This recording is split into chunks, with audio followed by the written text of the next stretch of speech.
A Chair for My Mother by Vera Williams. Okay.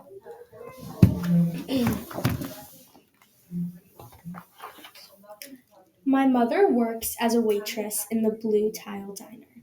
After school, sometimes I go to meet her there. Then her boss, Josephine, gives me a job too. I wash the salts and peppers and fill the ketchups. One time I peeled all the onions for the onion soup. When I finish, Josephine says, "Good work, honey," and pays me. And every time I put half of my money into the jar.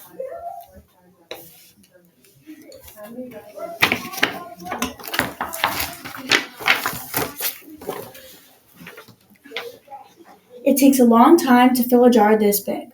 Every day when my mother comes home from work, I take down the jar.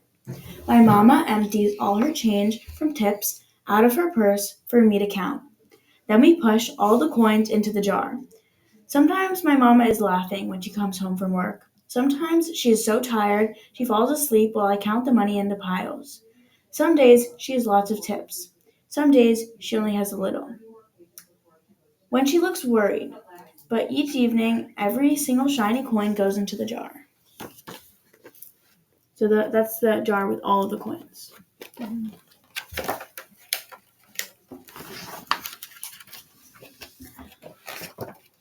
We sit in the kitchen to count the tips. Usually Grandma sits with us too. While we count, she likes to hum.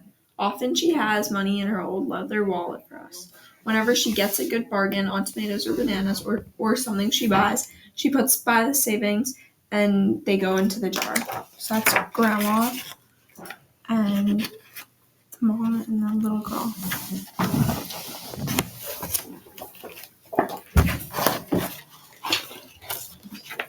When we can't get a single coin into the jar, we are going to take out all the money and go and buy a chair. Yes, a chair. A wonderful, beautiful, fat, soft armchair. We will get one covered in velvet with roses all over it. We are going to get the best chair in the whole world. That is because our old chairs burned up. There was a big fire in our other house. All our chairs burned. So did our sofa, and so did everything else. That wasn't such a long time ago. And then this is the chair that they really want because their chair burned. Oh, sorry.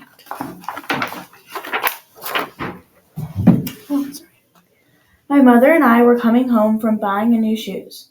I had sandals. She had new pumps. We were walking to our house from the bus. We were looking at everyone's tulips. She was saying she liked red tulips, and I was saying I liked yellow ones. Then we came to our block. So those are tulips. They're kind of flower. And then that's her and her mom coming home from going shoe shopping.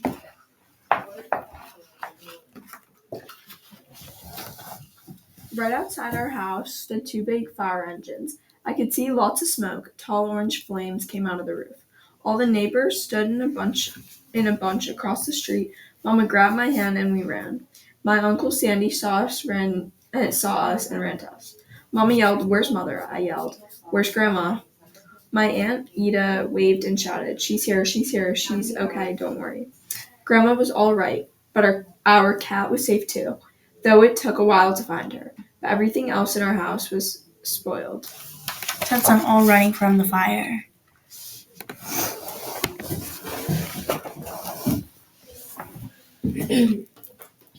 What was left of the house was turned to charcoal and ashes.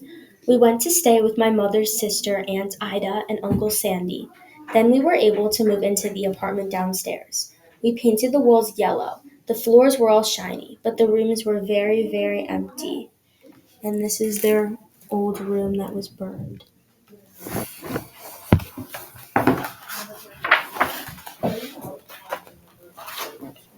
The first day we moved in, the neighbors brought pizza and cake and ice cream. And they bought a lot of other things too. The family across the street brought a table and 3 kitchen chairs. The very old man next door gave us a bed from when his children were little. My other grandpa brought us his beautiful rug. My mother's other sister, Sally, had made us red and white curtains. Mama's boss, Josephine, brought pots and pans, silverware, and dishes. My cousin brought me her own stuffed bear. Everyone clapped when my grandma made a speech. "You are all the kindest people," she said, "and we thank you very much. It's lucky we're young and can start all over. So that's all the neighbors giving them so many supplies for their new home. That was last year, but we still have no sofa and no big chairs. When Mama comes home, her feet hurt. There's no good place for me to take a good load off my feet, she says. When Grandma wants to sit back and hum and cut potatoes, she has to get as comfortable as she can on the kitchen chair. So that is how come Mama brought home the biggest jar she could find at the diner, and all the coins started to go into the jar. Now the jar is too heavy for me to lift down. Uncle Sandy gave me a quarter. He had to boost me up so I could put it in. That's the jar.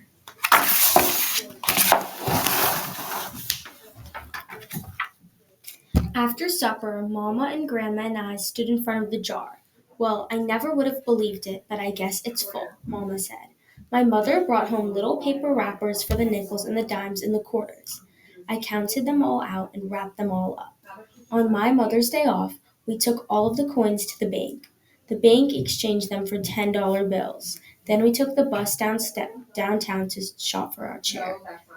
And that's them getting the money for the bank, and they can finally buy the chair.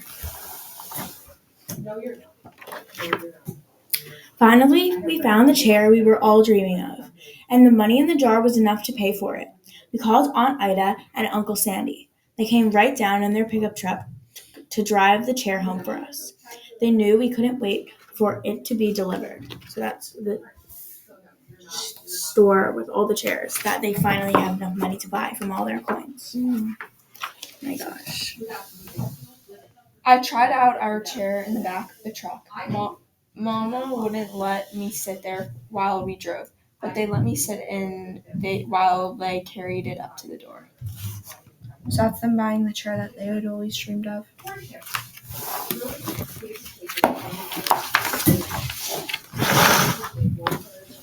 We set the chair right beside the window with the red and white curtains. Grandma and Mama and I all sat in it while Aunt Ida took our picture. Now Grandma sits in it and talks with people going by in the daytime. Mama sits down and watches the news on TV when she comes home from her job. After supper, I sit with her and she can reach right up and turn out the light if I fall asleep in her lap.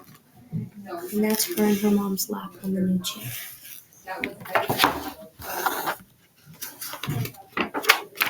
The end, and it just shows these two stamps of her and her mom on the chair. Thank you. Thank you. I hope you guys enjoyed the book. Bye, guys.